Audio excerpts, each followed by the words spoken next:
Oh my God! Did you see Gravity? Yes, I did the other Wow! night. Wow! Wow! Wow! I can't believe that's one of the best produced films I've ever seen.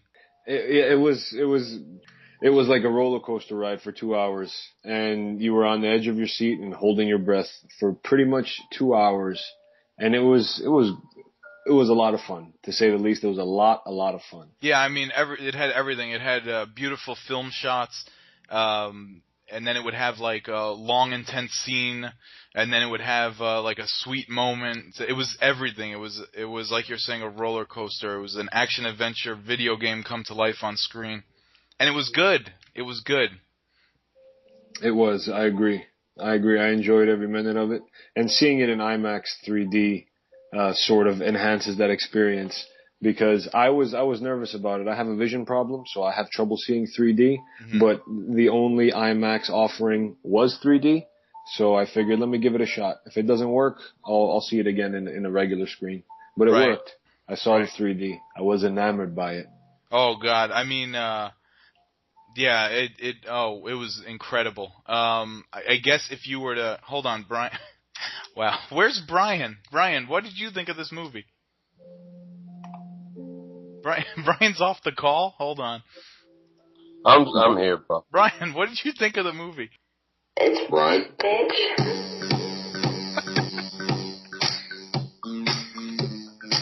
Brian, I like to go on record and say that was not me. That's all George. your mic quality's terrible. I know. Are you calling from the space station in Gravity as it's being destroyed?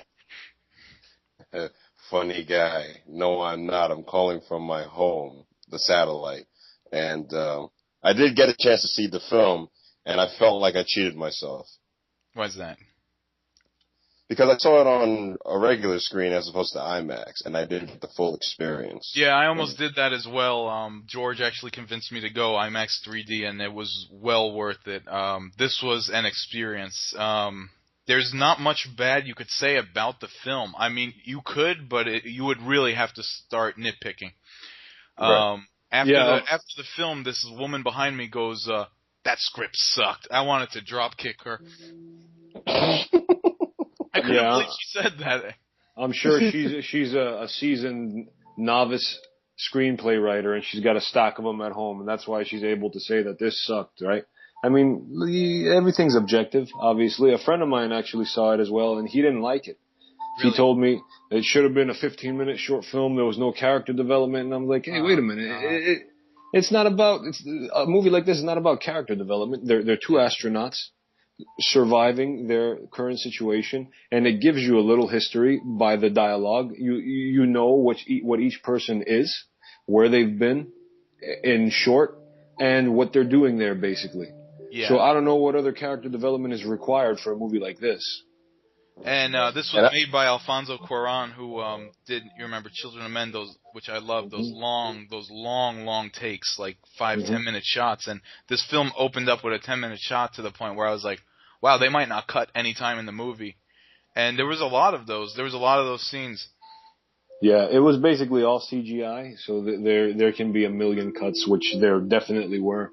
Yeah, but it wasn't like irresponsible CGI. It looked good. It looked as crisp of a space movie as Aliens, except it was out there in space. To the point where you were like, did they shoot some of this in space? Like they were floating around in the space station. Water looks like it would in space. Fire looks like it would in space. The Earth looks like it would from space. And they even had the little details like the juice boxes that the astronauts really drink floating around and stuff like that. I know. I want to float around a little bit. It looks a lot of fun. The one thing I guess you could say is, well, first of all, George Clooney was perfect in his role, and what control he has just in general. I realized the one thing about Clooney that's so good is that he portrays control. Even as the ish was hitting the fan in the movie, he was completely in control to the point where, in a way, you felt safe with him there, even though he was in peril. Yeah, it was really good. Sandra Bullock's character was just a doctor up there, right? Was she a doctor? Obviously, she that was her first mission. Yeah, she up was into basically space. having a panic attack. That's the one thing I think that I would criticize about the film is Sandra Bullock. Some of the scenes were they were okay. You know, our generation does not have a Sigourney Weaver. And obviously they went for double draw with Clooney and Bullock as ultimate draws, so they went double draw for the big money, and I think it's going to pay off. What did the film rating get? It didn't get an R. It's got some sort of PG rating. This movie's going to make PG-13. gangbusters money. Oh my god! Yeah, it's a PG-13. The budget was $80 million. Wow. And This I think is, it made back its money in no time. Did it? It was projected to make $50 million this weekend, or close to it. So it should. I see why not. you know, taking the fact that we on the show, you know, delve into critical little topics of story structure and stuff like that. All that stuff aside, just in terms of a movie watching experience, this is going to go down as like a height of modern cinema, a feat of modern cinema. This was extremely well produced. Probably won't win any. If it wins, it could win Best Picture because of the. I'll tell you what. It'll win the technical awards, yes, best sound and best special effects. I can't see any other film coming out this year that's gonna give it any competition. You know, to be it honest. won't win Best Editing, as there was almost no cuts in the whole movie. Well, maybe not, or maybe so. Who knows? Yeah, it won't win. It won't win like Best Actor. Clooney might get a supporting nod for it because he was just, you know, he was funny. The whole audience was very engaged with him the whole time. Right. But I will say this, that, you know, I think this is probably one of Sandra Bullock's best roles that she's gotten in recent. Oh gosh, she was in amazing shape for a 40-year-old woman. She was in very badass shape. 50 actually. 50? She's near, she's 49 now. So, God bless her. I mean, she was in perfect shape. I guess you have to be if you're playing an astronaut. Right. But really good shape. George, you said that one scene that she was kind of freezing, that you said her plastic surgery was showing through. I didn't realize that unless you would have said it. To me, it just looked like her skin was cold. No, I mean, throughout the whole movie. Oh, I saw her on, was it Jon Stewart or something like that, one of those shows. And when she came on, she looked really good, really in shape, really healthy. But at the same time, you can tell she's had work done, like Botox and collagen and all that kind of stuff.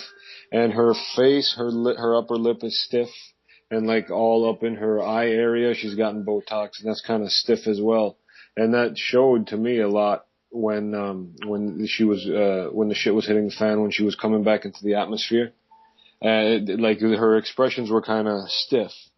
When they never used to be. Obviously, you know, in Speed, that was 20 years ago, she's going to look a lot younger. But it was good. I don't know, it's not plastic surgery, it's just, upgrades, I guess. Human upgrades. Upgrades. I mean, it doesn't look bad, but at the same time, you can tell that she's had work done. And I've been a Sandra Bullock fan for a long time. I've always found her very dashing. Yeah, okay. I've liked her too. The only thing I ever didn't like that she did was in the movie The Blind Side. There was a scene where the other women in the neighborhood were like, "You're letting that black boy sleep in the same house as your daughter?" And she just went up to them and she was like, "Shame on you." That was so corny. But everything else she's done is pretty cool. Yeah. She was hot in Miss Congeniality. She was so hot in that. Yeah, movie. I would have preferred a horror actress in this role. I thought it would have made the film itself much better, but at the same time, she is the draw. Women will flock to a movie that has Sandra Bullock. Who's a higher draw than her? Julia Roberts, who doesn't make any movies? Well, yeah. At this point, I would say Sandra Bullock is the top female box office drawer as of now. And the only one who could probably give her a run for her money is probably maybe Angelina Jolie, who hasn't made a film in how many years, but is still a name. Brian, seriously, are you on the space station? Your mic quality's terrible. Oh, go F yourself, as I was saying. Yeah. Yeah, No, Brian, it sounds like you're on the Russian space station. It's right, bitch.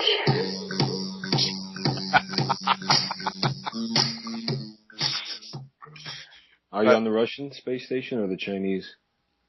I'm not a commie. Well, so that should pretty much tell you that I'm not on either one of those. And thank you for the theme music. Brian, can you say Mission Control, we're flying blind? Mission Control, we're flying blind. Anyone hear me? Anyone out?